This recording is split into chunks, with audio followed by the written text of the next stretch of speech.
diberikan lagi kepada Pak Bagus dan Pak Bagus akan meletakkan celana dalam tersebut ke dalam air rebusan mie ayamnya.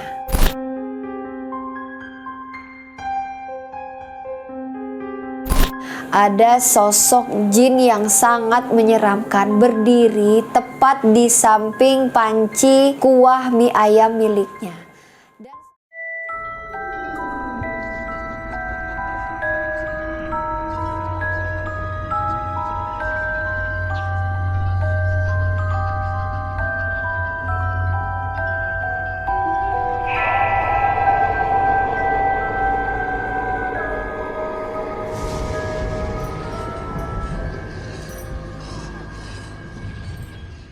Assalamualaikum warahmatullahi wabarakatuh. Selamat malam buat teman-teman semuanya. Terima kasih banyak buat teman-teman yang sudah mengklik video saya. Saya Rahai Fajri akan menceritakan sebuah kisah misteri untuk teman-teman semuanya. Buat teman-teman yang penasaran dengan kisah ini, tonton video saya sampai selesai.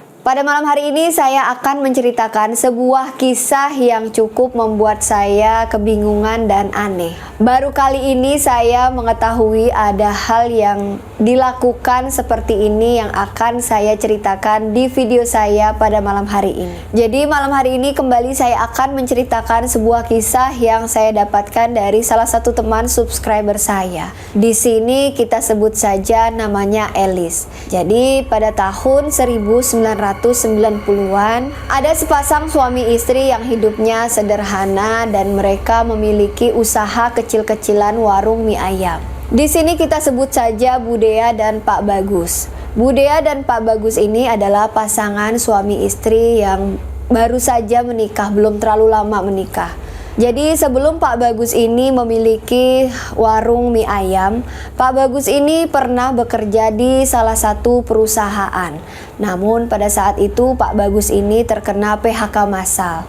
Jadi sebenarnya sebelum dikena PHK massal ini, kehidupan keluarga dari Pak Bagus dan Bu Dea ini bisa dibilang berkecukupan lah. Mereka ini cukup dengan gaji dari Pak Bagus bekerja di perusahaan tersebut. Dan sampai pada suatu saat Pak Bagus ini terkena PHK massal.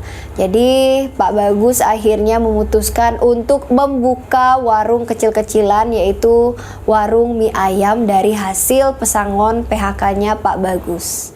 Dari hasil usaha mie ayam milik Pak Bagus, disinilah Pak Bagus ini melanjutkan kehidupannya bersama istri tercintanya. Nah, pada saat membuka warung mie ayam ini, alhamdulillah ramai pembeli. Karena memang Bu Dea ini pintar memasak, jadi hasil racikan dari Bu Dea inilah yang membuat warung makan mie ayamnya ini ramai pembeli dikarenakan memang enak. Nih, sampai-sampai baru beberapa bulan saja Pak Bagus dan Bu Dea ini membuka warung mie ayamnya, beliau ini bisa membuka cabang yang baru dan jaraknya juga tidak terlalu jauh dari cabang yang pertama milik mereka. Nah, pada saat itu juga Pak Bagus ini merasa memiliki uang lebih dan akhirnya Pak Bagus bilang sama istrinya ini, Bu Dea, untuk membuka kembali cabang mie ayamnya yang ketiga. Jadi pada saat Pak Bagus ini mengatakan ingin membuka cabang baru mie ayamnya, di sini Bu Dea manut aja atau nurut aja sama suaminya. Jadi berkat kerja keras dan kegigihan dari Pak Bagus ini, kehidupan Bu Dea merasa nyaman dan selalu terpenuhilah kebutuhan sehari-harinya. Dan akhirnya selang beberapa lama Pak Bagus ini bisa membuka cabang yang ketiga warung mie ayamnya. Dan pada saat itu juga warung mie ayam Pak Bagus yang ketiga ini alhamdulillah ramai pembeli. Kehidupan dari Pak Bagus dan Bu Dea ini layaknya pasangan suami istri yang lainnya. Mereka hidup sangat bahagia dan mereka merasa hidupnya ini sangat berkecukupan. Karena memang setelah di PHK gitu ya, Pak Bagus ini memilih untuk membuka usaha warung mie ayam. Dan warung mie ayam miliknya ini ramai pembeli. Ramai pembeli dikarenakan memang masakan atau mie ayam milik Bu Dea dan Pak Bagus ini memang enak rasanya. Makanya wajar ya, sangat wajar bila orang-orang itu sampai rela antri untuk membeli mie ayam milik Bu Dea dan Pak Bagus ini. Dan sampai pada suatu hari tiba-tiba ada yang membuka usaha baru persis di sebelah warung mie ayam milik Pak Bagus dan Bu Dea ini. Warung itu menjual bakso dan pemiliknya ini sangat kaya. Jadi bukan hanya mempunyai usaha bakso, melainkan usaha-usaha yang lainnya. Jadi kurang lebih 1 minggu warung bakso tersebut berjualan. Satu persatu pelanggan dari Pak Bagus dan Bu Dea ini pindah. Jadi mereka ini milih untuk membeli bakso yang persis buka di warung mie ayam miliknya. Jadi setiap hari ya Pak Bagus ini memperhatikan melihat pelanggan-pelanggan miliknya ini tiba-tiba berpindah.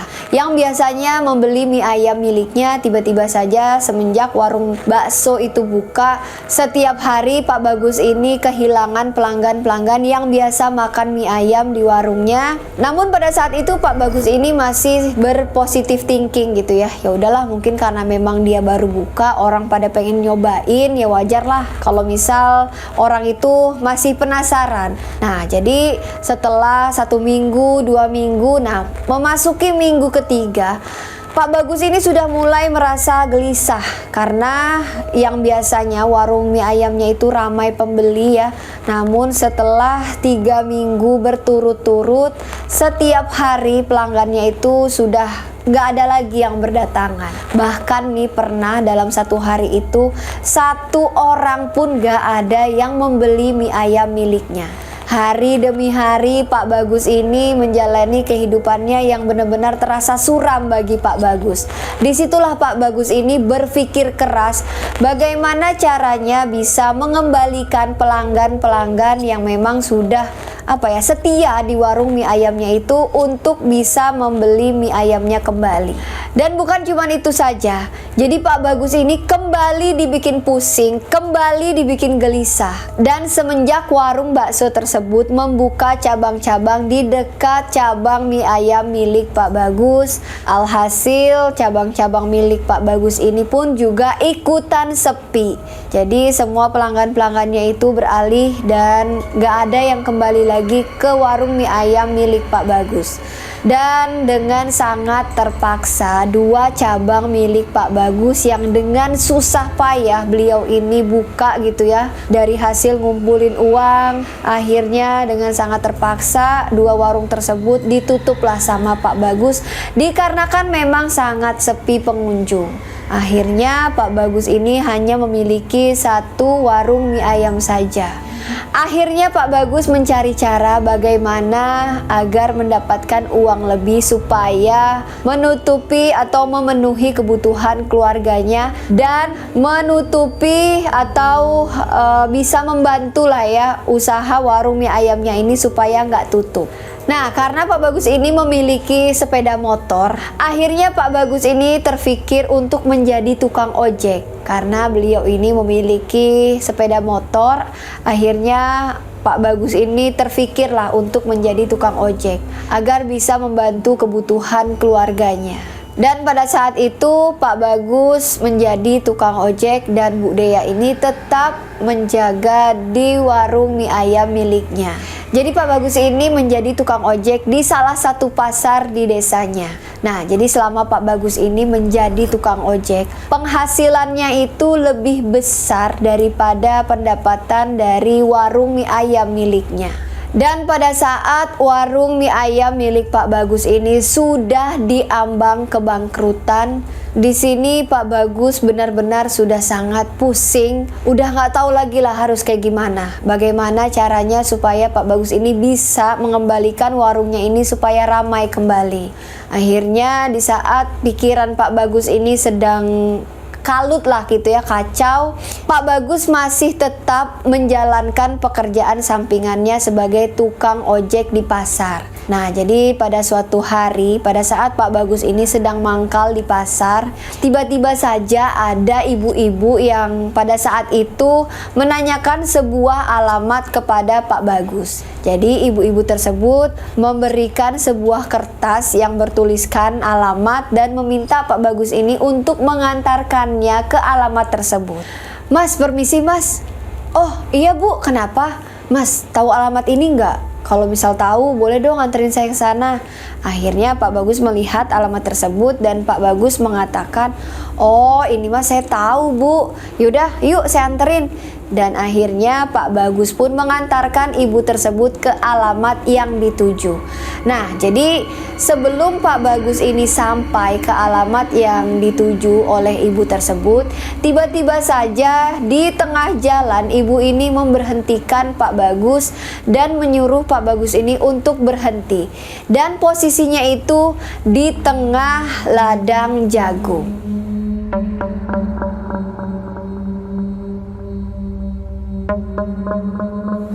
Loh bu, kan belum sampai kita ke alamatnya, kok saya disuruh berhenti?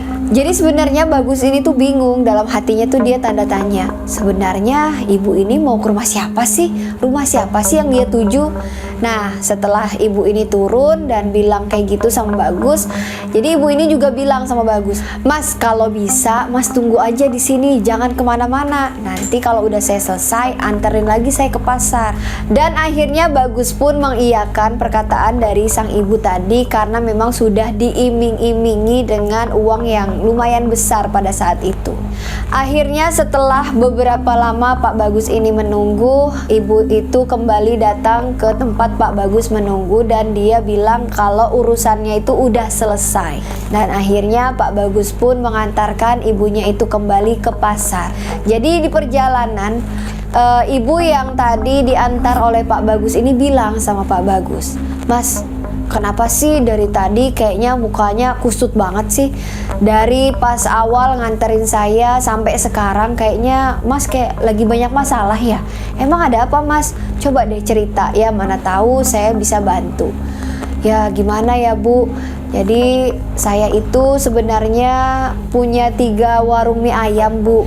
Dan setelah ada yang buka warung bakso tepat di sebelah warung mie ayam saya, semua nih Bu, semua pelanggan saya itu pada kabur. Dan semua pelanggan saya itu pada beralih ke warung bakso yang buka di sebelah warung mie ayam saya. Gimana saya nggak pusing Bu, coba. Dan sekarang warung mie ayam saya cuma sisa 1. Dan makanya sekarang saya bantuin istri yang ngojek Bu. Makanya saya pusing nih Bu, gimana ya Bu? Ya kali aja ada yang bisa bantuin gitu Bu. Mas tahu nggak? Sebenarnya kalau Mas yakin ada Mas yang bisa bantuin Mas. Emang bisa Bu? Siapa Bu? Nah kalau Mas mau, pergi aja ke tempat tadi yang saya pergi. Bisa tuh Mas bantuin masalah yang kayak Mas beginian. Hah? Yang bener Bu? Iya, coba deh ke sana. Ya semoga aja saya bisa bantu deh. Jadi setelah mendengarkan penjelasan dari ibu-ibu tadi, Pak Bagus ini langsung mengantarkan ibu itu. Dan Pak Bagus ini sesegera mungkin langsung mendatangi tempat di mana ibu yang tadi itu bilang. Jadi akhirnya Pak Bagus ini langsung ke rumah yang ia tuju. Dan Pak Bagus ini melewati ladang jagung. Dan persis di belakang ladang jagung tersebut ada sebuah rumah atau gubuk kecil yang mana ditempati oleh bapak-bapak setengah baya.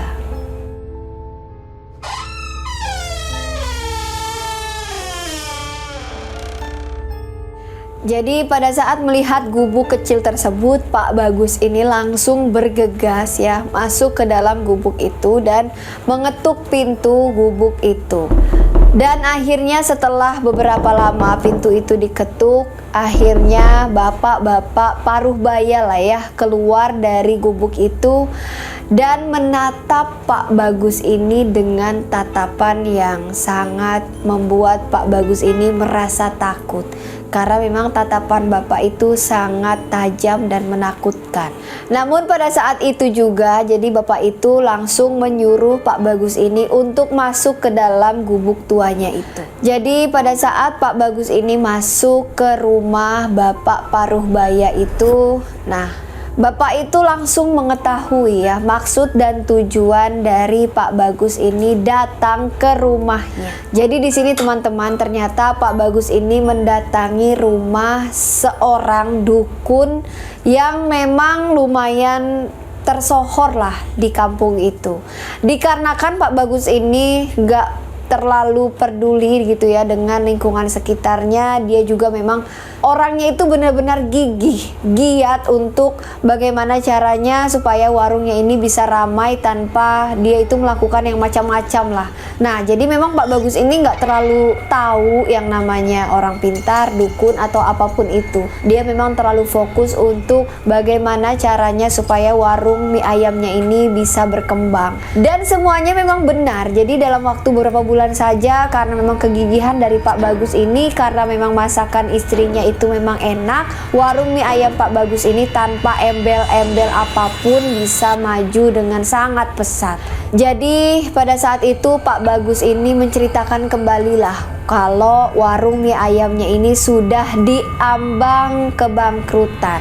Nah, jadi setelah mendengarkan penjelasan dari Pak Bagus, Bapak paruh baya itu atau kita bilang di sini dukun itu langsung bilang sama Pak Bagus, "Saya juga tahu warung bakso yang baru buka yang saat ini sudah mengambil pelanggan-pelanggan kamu itu juga sudah melakukan pesugihan. Tapi kamu tenang aja, pesugihannya itu nggak kuat, masih kuatan penglaris milikku. Jadi aku akan memberimu sebuah penglaris.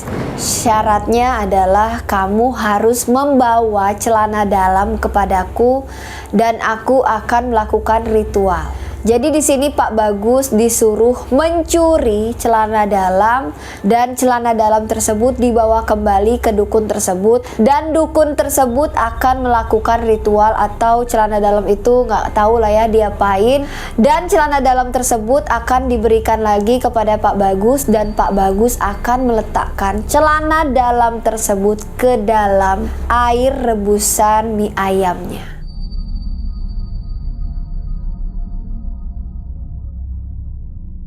Dan pada saat mendengarkan hal tersebut, akal sehat dari Pak Bagus ini ternyata sudah dikalahkan dengan nafsu setan. Jadi setelah mendengarkan persyaratan dan perkataan dari dukun itu, Pak Bagus ini pun mengiyakan semua perkataan atau keinginan dari dukun itu. Nah, yang penting Pak Bagus ini berpikir Pak Bagus tidak jatuh miskin dan bagaimana caranya supaya warung mie ayam yang sudah susah payah ia bangun ini bisa ramai lagi pembeli dan semua pelanggan-pelanggannya yang sudah pergi dari warung mie ayamnya itu bisa kembali lagi di warung mie ayam miliknya.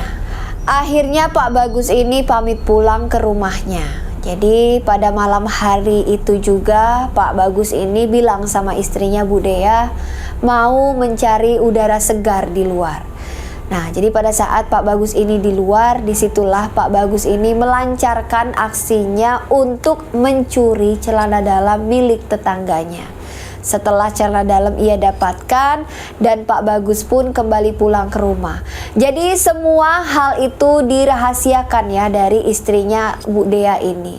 Pak Bagus nggak mau kalau istrinya ini tahu bahwa Pak Bagus ini sudah melakukan hal yang benar-benar di luar akal sehat. Akhirnya Pak Bagus ini ya setelah keesokan harinya langsung kembali lagi ke rumah dukun tersebut dan membawa celana dalam yang telah ia curi. Jadi pada saat sampai di gubuk tua itu, Pak Bagus ini langsung bertemu dengan dukun tersebut dan langsung menyuruh Pak Bagus ini untuk masuk ke dalam rumahnya. Jadi pada saat celana dalam yang dicuri oleh Pak Bagus ini diberikan ke dukun tersebut, jadi dukun itu langsunglah melakukan ritual. Dukun itu langsung membaca mantra-mantra yang memang pada saat itu Pak Bagus ini nggak mengetahui apa yang dia baca atau apa yang ia sebutkan. Nah, jadi sempat ya setelah Pak Bagus ini melihat dukun itu melakukan ritual, di dalam benaknya ini sempat terbersit. Apa iya dengan cara seperti itu aja pelanggan-pelangganku bakalan balik lagi? Dan apa iya dengan cara seperti ini bisa membuat daganganku menjadi laris manis? Nah, jadi semua itu sebenarnya sempat terbersit lah di pikiran Pak Bagus. Tapi lagi-lagi semua pikirannya itu ditepis oleh Pak Bagus. Dia hanya berpikir, ya udahlah, aku coba aja. Mana tahu memang dukun ini bisa bantu aku. Setelah dukun itu selesai melakukan ritual dan membaca mantra-mantra, jadi Pak Bagus ini diberikan kembali celana dalam tersebut dan Pak Bagus juga dikasih tahu bahwa celana dalam tersebut harus dimasukkan ke dalam kuah tempat Pak Bagus ini merebus mie ayam tersebut. Dan setiap 35 hari celana dalam itu harus diganti dengan celana dalam curian baru. Jadi setelah mendengarkan perkataan dukun tersebut, Pak Bagus ini langsung membawa celana dalam itu dan bergegas pulang ke rumahnya. Jadi setelah sampai di rumah, Pak Bagus ini langsung menemui istrinya dan bilang, "Bu, mulai besok Bapak bakalan bantuin Ibu lagi deh di warung. Jadi biar Ibu tuh gak kecapean. Jadi Bapak sementara gak usah ngojek dulu deh." Nah, jadi memang dari awal itu Bu Dea ini sangat manut lah sama suaminya. Apapun perkataan suaminya dia selalu nurut. Dan akhirnya Bu Dea bilang sama Pak Bagus, "Oh ya udah Pak, kalau gitu kita usaha lagi ya Pak bareng-bareng. Ya mana tahu nanti warung kita rame lagi Pak. Ya udah mulai besok Bapak bantuin ya Bu." Nah, pada malam harinya Pak Bagus ini langsung mencari tempat merebus air mie ayamnya itu ya. Jadi dia langsung memasukkan celana dalam yang sudah dibacakan mantra-mantra atau sudah dirituali oleh dukun tersebut. Dan setelah keesokan harinya, Pak Bagus juga yang menyiapkan segala sesuatunya. Jadi Pak Bagus yang ngisi air ke dalam kuali tersebut atau tempat merebus mie itulah ya, mie ayam itu. Jadi diisi air, dia yang menyiapkan segala sesuatu halnya untuk berjualan. Jadi setelah 1 hari Pak Bagus ini jualan, sudah mulai kelihatan lah hasilnya.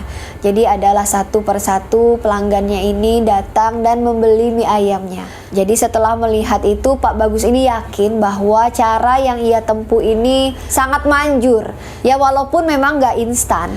Nah, jadi setelah 2 minggu berjalan, semuanya itu udah sangat kelihatan lah perkembangannya. Warung mie ayam milik Pak Bagus ini sudah mulai ramai pembeli dan semua pelanggan-pelanggannya yang tadinya kabur ya, bisa dibilang seperti itu, sudah kembali lagi membeli mie ayam miliknya. Jadi setelah melihat perkembangan tersebut, Pak Bagus ini sangat senang dan pada saat itu Pak Bagus ini memutuskan untuk tidak lagi menjadi tukang ojek di pasar. Jadi pada saat itu Pak Bagus ini membantu Bu Dea di warung makan mie ayamnya. Jadi memang Pak Bagus ini sudah sangat kewalahan sama istrinya. Karena yang membeli mie ayam miliknya itu sudah sangat ramai sekali pembeli. Bahkan ada yang sampai mengantri panjang hanya untuk membeli mie ayam milik Bu Dea dan Pak Bagus. Ada suatu kejadian yang membuat Pak Bagus ini sampai bergidik dan pengen muntah. Jadi pada saat Pak Bagus ini sedang melayani pembeli ya, ada sosok jin yang sangat menyeramkan berdiri tepat di samping panci kuah mie ayam miliknya. Dan sosok jin yang sangat menyeramkan itu selalu membuang ludah ke dalam air rebusan mie ayam milik Pak Bagus. Jadi pada saat melihat kejadian itu, Pak Bagus ini langsung berlari ke belakang dan benar saja Pak Bagus ini muntah. Jadi baru pertama kali Pak Bagus ini melihat makhluk seperti itu. Bu Dea yang melihat suaminya seperti itu langsung bertanya dan heran. Loh Mas, kamu kenapa? Kok tiba-tiba langsung muntah gitu ke belakang? Iya nih nggak tahu kok tiba-tiba aja aku ngerasa mual banget. Jadi setelah beberapa bulan berjalan, akhirnya Pak Bagus ini kembali mendapatkan uang lebih karena memang hasil dari warung mie ayam miliknya ini yang sangat ramai pembeli. Akhirnya Pak Bagus memutuskan untuk membuka kembali 2 cabang sekaligus dan di tempat yang berbeda-beda. Nah, jadi di semua cabang mie ayam milik Pak Bagus ini diperlakukan sama. Jadi Pak Bagus ini mencuri celana dalam dan celana dalamnya itu langsung dibawa ke dukun tersebut. Alhasil semua cabang mie ayam milik Pak Bagus ini berkembang dengan pesat. Semuanya ramai pembeli dan membuat Pak Bagus dan Bu Dea ini menjadi kaya raya. Dan bahkan setelah warung mie ayamnya ini ramai pembeli, Bu Dea dan Pak Bagus ini sudah bisa memiliki karyawan yang sangat banyak. Karena memang mereka ini udah nggak bisa ya, atau udah nggak sanggup untuk menghandle sendiri warung mie ayam miliknya. Jadi setelah memiliki karyawan-karyawan, kerjaan Pak Bagus ini hanya datang ke cabang-cabang mie ayamnya itu dalam jangka waktu 35 hari. Karena memang harus mengganti, jadi setiap warungnya itu diganti celana dalamnya itu dengan celana dalam curian baru. Jadi singkat cerita, setelah 3 bulan berikutnya kehidupan Pak Bagus ini sudah sangat berubah. Dia sudah bisa membeli rumah, mobil, kehidupannya itu benar-benar sudah sangat berubah drastis lah. Dan di 3 bulan tersebut hampir semua karyawan Pak Bagus ini juga melihat hal yang sama seperti Pak Bagus lihat. Dan rata-rata setelah melihat makhluk atau jin yang sangat menyeramkan itu, semua karyawan yang melihat pasti akan muntah. Dan setelah melihat sosok tersebut, karyawan-karyawannya ini biasanya langsung ngadu sama Pak Bagus. Karena dia melihat sosok makhluk atau apapun itu yang sangat menyeramkan dan sosok itu meludahi kuah rebusan mie ayamnya. Jadi Pak Bagus ini cerita ke semua karyawan yang ngadu sama dia. Dengan cara itulah Pak Bagus ini bisa mensukseskan usaha miliknya. Dan akhirnya semua karyawan-karyawannya itu dibungkam oleh Pak Bagus dengan gaji yang dinaikkan oleh Pak Bagus. Ya karena memang orang butuh uang ya, pasti maulah gajinya dinaikin asal jangan cerita ke siapapun. Dan pada saat itu juga ya, sampai saat itu juga istri dari Pak Bagus ini juga nggak tahu kalau suaminya itu melakukan hal tersebut. Nah, jadi singkat cerita ya teman-teman, setelah beberapa bulan berlalu lah gitu ya. Pada suatu hari Pak Bagus ini pergi keluar kota liburan lah sama keluarganya. Dan pada saat itu juga seharusnya Pak Bagus ini mengganti celana dalam tersebut dengan celana dalam curian baru. Tapi Pak Bagus ini berpikir, ah ya udahlah, mungkin besok bisa kali, gak apa-apa kali lewat 1 hari. Namun siapa sangka makhluk-makhluk seperti itu tidak ada toleransi dalam hal seperti itu.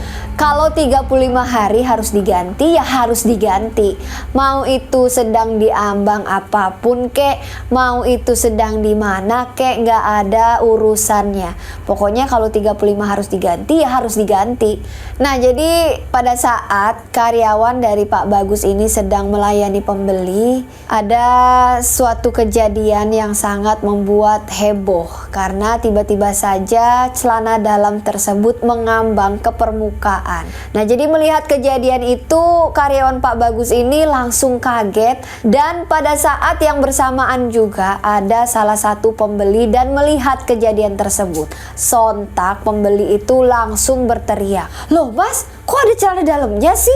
Jadi pada saat mengatakan hal itu, semua pembeli yang sedang makan mie ayam di warung Pak Bagus ini langsung langsung melihat ke arah kuali tersebut. Jadi semua pembeli yang mendengar hal tersebut atau melihat ya kejadian itu langsung berlarian pergi. Bahkan ada yang muntah di tempat, ada juga yang sangat kesal, jadi langsung membuang makanannya itu di tempat. Dan akhirnya kabar tersebut langsung didengarlah sama Pak Bagus. Dan pada saat itu Pak Bagus ini merasa sangat malu sampai Pak Bagus ini frustasi. Dan pada saat itu juga istri dari Pak Bagus, Bu Dea ini akhirnya mengetahui semua hal yang sudah dilakukan oleh suaminya itu. Dan Bu Dea juga merasa sangat kecewa sama Pak Bagus. Jadi Bu Dea ini karena memang sudah sangat kecewa dan rasa malunya juga sangat besar ya, malu banget. Akhirnya Bu Dea ini memutuskan untuk bercerai sama Pak Bagus. Dan sebagian harta dari Pak Bagus ini diambil oleh Bu Dea karena memang di sini Bu Dea juga berperan penting ya. Karena Bu Dea yang memasak mie ayam tersebut atau resepnya itu memang dari Bu Dea. Jadi Bu Dea juga berhak atas harta dari Pak Bagus ini. Jadi harta tersebut diambil oleh Bu Dea untuk melanjutkan hidupnya. Pak Bagus ini sudah benar-benar merasa terpuruk karena malu ditinggal istri, terus kekayaannya juga sudah bisa dibilang habis lah. Karena Pak Bagus benar-benar sedang kacau, pikirannya juga sudah tak menentu. Dan berita terakhir yang didengar, Pak Bagus ini bisa dibilang menjadi gila atau hidupnya itu sudah tidak terarah. Nah teman-teman, demikianlah kisah yang dapat saya sampaikan pada malam hari ini. Semoga teman-teman yang mendengarkan kisah ini dapat mengambil hikmah dan pelajaran dari cerita yang saya ceritakan barusan. Jadi saya mengucapkan terima kasih banyak buat Mbak Elis yang sudah membagikan kisah ini kepada saya, dan saya diperbolehkan untuk menceritakan kembali di channel YouTube saya. Buat teman-teman yang memiliki kisah atau pengalaman misteri, boleh teman-teman DM ke Instagram saya. Insya Allah nanti saya akan ceritakan di channel YouTube saya.